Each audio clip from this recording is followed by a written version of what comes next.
नमस्कार बच्चों, जय श्री कृष्णा। स्वागत है आपका 8th साइंस क्लास में। तो बच्चों, हम 17 लेसन पढ़ रहे थे, तारे और सौर परिवार। बच्चों, इस लेसन के अंदर हमने बहुत सारी चीज़ों का अध्ययन किया था। खगोलीय पिंडों के बारे में अध्ययन किया था। इसके साथ साथ हमने चंद्रमा की कलाओं के बारे में अध्ययन किया था और हमने तारामंडल के बारे में अध्ययन किया था, है ना। और कल हमने सौर परिवार के बारे में भी अध्ययन किया था। सौर परिवार के विभिन्न सदस्यों के बारे में हम अध्ययन कर रहे थे। कल हमने विभिन्न 8 ग्रहों के बारे में अध्ययन किया था और आज हम पढ़ेंगे बच्चों उल्काओं के बारे में, धूमकेतु के बारे में, है ना, कृत्रिम उपग्रह के बारे में हम पढ़ेंगे, है ना। तो चलते हैं बच्चों हम टेक्स्ट बुक की ओर।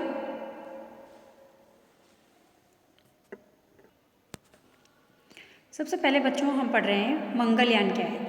देखो, कल हमने मंगल ग्रह के बारे में पढ़ा था कि मंगल ग्रह लाल रंग का ग्रह है। ये थोड़ा रक्ताभ प्रतीत होता है, इसलिए इसको हम लाल ग्रह भी कहते हैं। मंगल के 2 छोटे कृत्रिम उपग्रह भी होते हैं, है ना।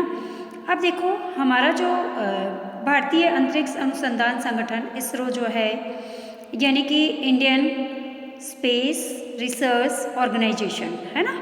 इंग्लिश में इसको ऐसे बोलेंगे हम, भारतीय यानी इंडियन, अंतरिक्ष यानी स्पेस, अनुसंधान यानी और रिसर्च एंड संगठन मतलब ऑर्गेनाइजेशन, ठीक है। तो इंडियन स्पेस रिसर्च ऑर्गेनाइजेशन ने भारत का पहला मंगल कक्षित ऑर्बिटर जो है मंगलयान, भारत का पहला मंगलयान जो है 5 नवंबर 2013 को प्रक्षेपित किया गया था। और ये कब पहुंचा वहाँ पर? 24 सितंबर 2014 को मंगल की कक्षा के अंदर ये सफलतापूर्वक पहुंच गया, ठीक है। और इस प्रकार भारत अपने प्रथम प्रयास में ही जो है इस कार्य को करने वाला पहला विश्व का देश था। आया समझ में? तो मंगलयान जो है सबसे पहले हमारे भारत से ही प्रक्षेपित किया गया था। 5 नवंबर 2013 को ये इसको प्रक्षेपित किया गया और ये पहुंचा कब? 24 सितंबर 2014 को ये वहाँ पर पहुंचा सफलतापूर्वक। तो इस प्रकार हम कह सकते हैं कि मंगलयान को भेजने में पूरे विश्व के अंदर सबसे पहले भारत ने जो है ये प्रयास किया था और उसमें उसने सफलता भी प्राप्त की। अब देखिए बच्चों, कल हमने ये देखा था कि हमारी जो पृथ्वी है, पृथ्वी के ऊपर ही जो है ऋतु परिवर्तन क्यों होता है। तो ऋतु परिवर्तन कल हमने इसका कारण देखा था कि जो है पृथ्वी अपने अक्ष पर थोड़ी सी झुकी हुई होती है, इसीलिए ऋतु परिवर्तन होता है। और पृथ्वी जो है, पृथ्वी का जो घूर्णन होता है अपनी अक्ष की कक्षा के तल के लंबवत नहीं है, है ना। और ये अपने अक्ष पर थोड़ी सी झुकी हुई है, इसीलिए यहाँ पर ऋतु परिवर्तन होता है। अब देखते हैं कैसे रहती है पृथ्वी की स्थिति जब वो घूर्णन करती है। तो ये तो है हमारी पृथ्वी, दिखाई दे रही है। अब देखिए इसका पूर्वी हिस्सा, पश्चिमी हिस्सा, उत्तर और ये दक्षिण, ठीक है। जब पृथ्वी सूर्य के चारों ओर परिक्रमा करती है तो उस समय इसको हम क्या कहते हैं? पृथ्वी का कक्षीय तल कहते हैं। समझ में आया? जब पृथ्वी सूर्य के चारों ओर परिक्रमा करती है तो इसे हम क्या कहते हैं? पृथ्वी का कक्षीय तल कहते हैं, ठीक है। अब ये तो होता है हमारा पृथ्वी का कक्षीय तल जब ये परिक्रमा करती है तो, ठीक है। अब देखो, एक तल होता है हमारा विषुवतीय तल, यानी कि पृथ्वी का विषुवत तल जो होता है, विषुवत वृत्त जो होता है, इसके तल को हम कहते हैं पृथ्वी का विषुवतीय तल।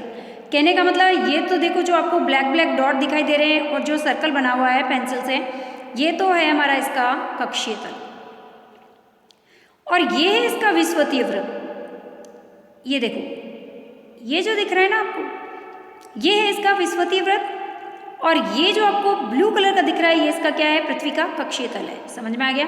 पृथ्वी की कक्षा तो ये है, इस कक्षा के अंदर पृथ्वी सूर्य के चारों ओर परिक्रमा लगाती है, लेकिन विषुवतीय वृत्त जो इसका हकीकत में इसका जो तल है ना, ये क्या कहलाता है? इसका पृथ्वी का विषुवतीय तल कहलाता है। समझ में आया? तो इसका कक्षीय तल और विषुवतीय तल, ये जो दोनों तल होते हैं, ये दोनों तल जो होते हैं एक दूसरे से 23.5 डिग्री के कोण पर झुके हुए होते हैं। देखो, यदि हम दोनों तल को देखें तो ये तो है हमारा विषुवतीय तल, ब्लैक कलर का पेंसिल से जो बना हुआ है, और ये है ब्लू कलर का, ये पृथ्वी का कक्षीय तल है, ठीक है। दोनों तलों के बीच में यदि हम कोण को मापें तो ये 23.5 डिग्री के कोण पर झुका हुआ है। दोनों तल एक दूसरे से 23.5 डिग्री के कोण पर झुके हुए हैं। इसका अर्थ ये है कि पृथ्वी का जो अक्ष है वो अपने कक्षीय तल से 66.5 डिग्री के कोण पर झुका हुआ है ना। पृथ्वी अपने अक्ष पर झुकी हुई है, कितनी? 66.5 डिग्री के कोण पर। तो इसीलिए पृथ्वी के झुकी हुई होने के कारण ही यहाँ पर ऋतु परिवर्तन होता है। सर्दी, गर्मी, वर्षा, ये सब विभिन्न प्रकार की ऋतुएं जो परिवर्तित होती है वो क्यों होती है? क्योंकि जब पृथ्वी सूर्य के चारों ओर चक्कर लगाती है तो इस तल को तो उसका कक्षीय तल कहते हैं, और पृथ्वी का जो वास्तविक तल होता है उसे हम कहते हैं उसका विषुवतीय तल। तो विषुवतीय तल और कक्षीय तल के बीच दोनों जो तल है वो 23.5 डिग्री के कोण पर झुके है ना। तो इसका अर्थ ये है कि पृथ्वी का जो अक्ष है वो अपने कक्ष से कितने 66.5 डिग्री के कोण पर झुका हुआ है, और पृथ्वी के इस प्रकार से झुके होने के कारण ही पृथ्वी पर ऋतु परिवर्तन होता है। समझ में आया? तो पृथ्वी पर ऋतु परिवर्तन इसीलिए होता है। शॉर्ट में हम ऐसे ही कहेंगे कि पृथ्वी अपने घूर्णनाक्ष जो होता है, कह सकते हैं कि पृथ्वी का घूर्णनाक्ष जो होता है इसकी कक्षा के तल के लंबवत भी नहीं होता, और इसके साथ साथ ये अपने अक्ष पर कुछ झुकी हुई प्रतीत होती है। ऐसे देखो ये झुकी हुई लग रही है, तो अपने अक्ष पर झुकी हुई प्रतीत होने के कारण जो है यहाँ पर ऋतु परिवर्तन होता है। अब देखिए बच्चों, प्राचीन भारत की खगोलिकी यानी कि लगभग 4000 वर्ष पहले ऋग्वेद के अंदर प्राचीन भारत की खगोलिकी का उल्लेख मिलता है। ऋग्वेद के अंदर हमारे 4 वेद हैं, है ना, और चारों वेदों में से जो ऋग्वेद है उसके अंदर भारत की खगोलिकी का अध्ययन उल्लेख मिलता है। अब देखिए वेद कौन कौन से हमारे, तो वेद आपको मालूम ही है, ऋग्वेद, सामवेद, यजुर्वेद और अर्थवेद है। तो उसमें से जो ऋग्वेद है हमारा, उसी के अंदर भारत की प्राचीन खगोलिकी के बारे में अध्ययन मिलता है। खगोलिकी में जो है कई भारतीय विद्वानों का योगदान रहा है। इसमें सबसे ज़्यादा जो है योगदान जो है हमारे आर्यभट्ट का रहा है ना।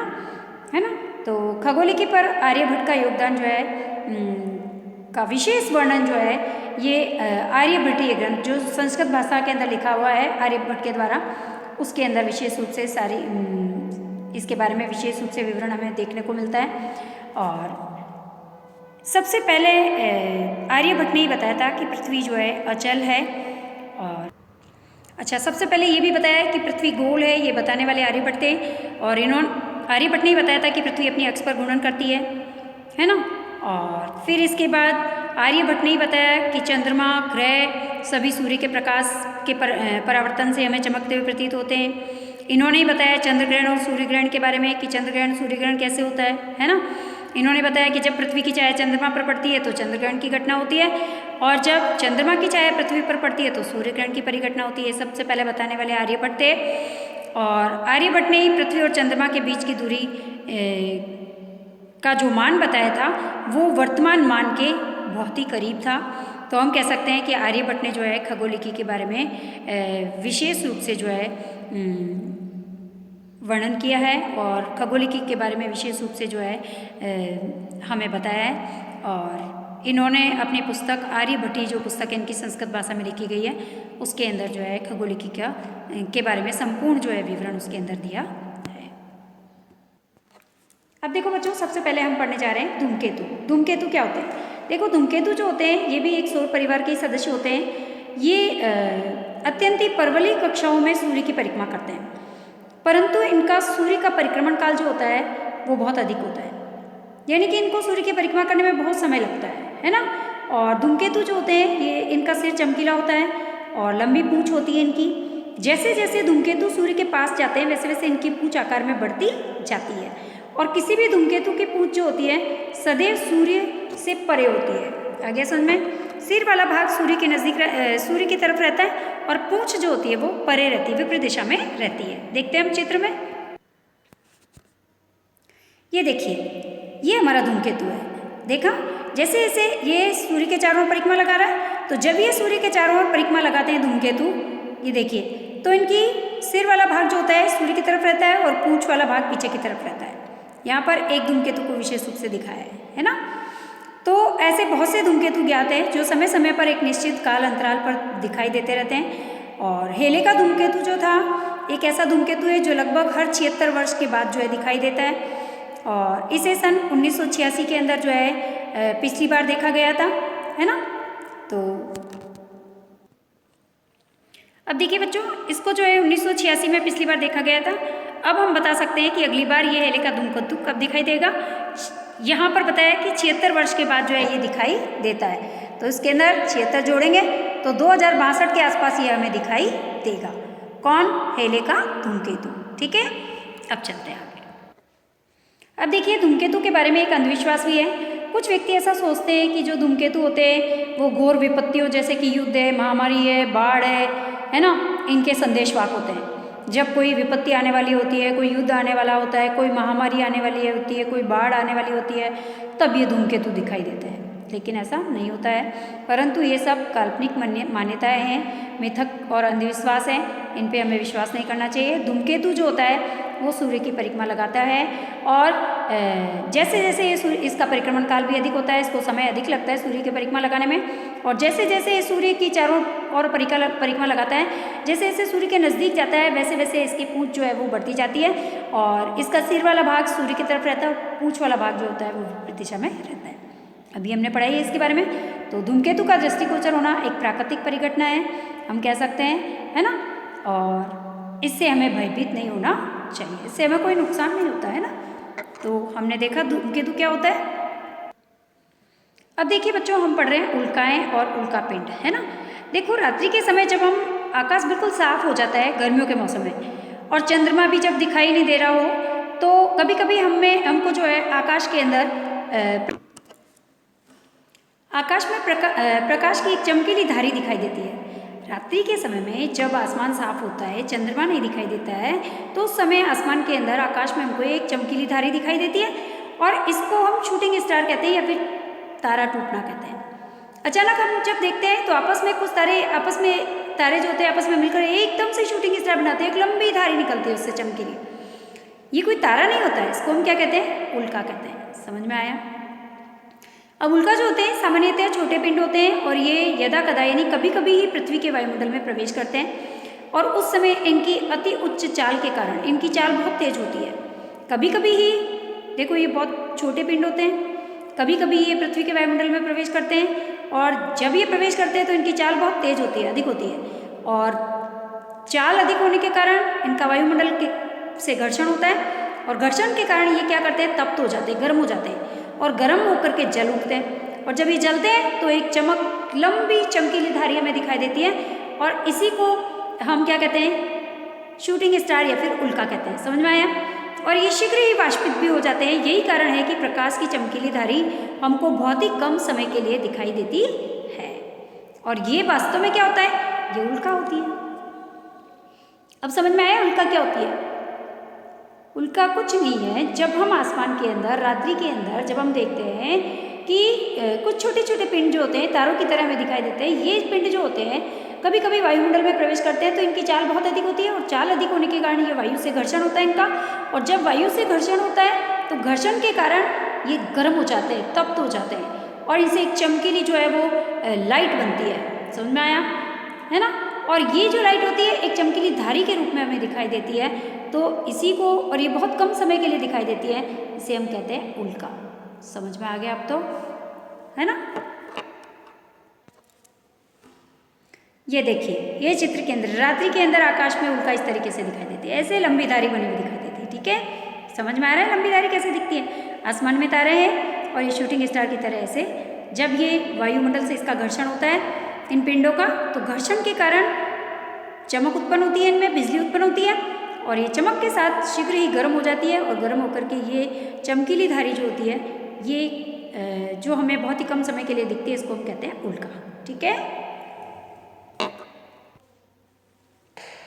अब देखिए कुछ उल्का जो होती है आकार में बहुत ही बड़ी होती है। अब ये पूर्ण रूप से वाष्पित होने से पहले ही पृथ्वी पर पहुंच जाती है समझ में? तो वे पिंड जो पृथ्वी पर पहुंचते हैं उनको उल्का पिंड कहते हैं। समझ में आ गया? जो वायुमंडल में ही वाष्पित होकर के एक चमकीली धारी के रूप में दिखाई दे करके कुछ समय और खत्म हो जाती है, उसको तो कहते हैं हम उल्का।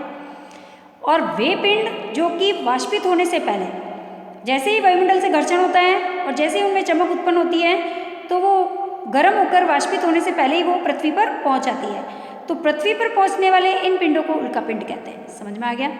उल्का पिंड जो होते हैं वैज्ञानिकों को उस पदार्थ की प्रकृति की खोज करने में सहायता करते हैं जिससे कि सौर परिवार बना है। समझ में आया? अब देखिए बच्चों, उल्का वृष्टि क्या होती है? उल्का वृष्टि क्या होता है? देखो, उल्का अलग होती है, उल्का पिंड अलग होते हैं, उल्का वृष्टि अलग होती है। देखो, अभी हमने देखा था कि धूमकेतु जो होते हैं सूर्य की परिक्रमा लगाते हैं चारों तरफ, और जब ये सूर्य की परिक्रमा लगाते हैं इनका परिक्रमण काल बहुत अधिक होता है। तो जब ये सूर्य की परिक्रमा लगा रहे होते हैं और जब पृथ्वी किसी धूमकेतु की पूंछ को पार कर जाती है, हमने ये भी देखा था कि जब ये सूर्य की परिक्रमा लगाते हैं तो इनकी पूंछ वाला भाग जो होता है सूर्य की विपरीत दिशा में होता है, सिर वाला सूर्य के सामने होता है।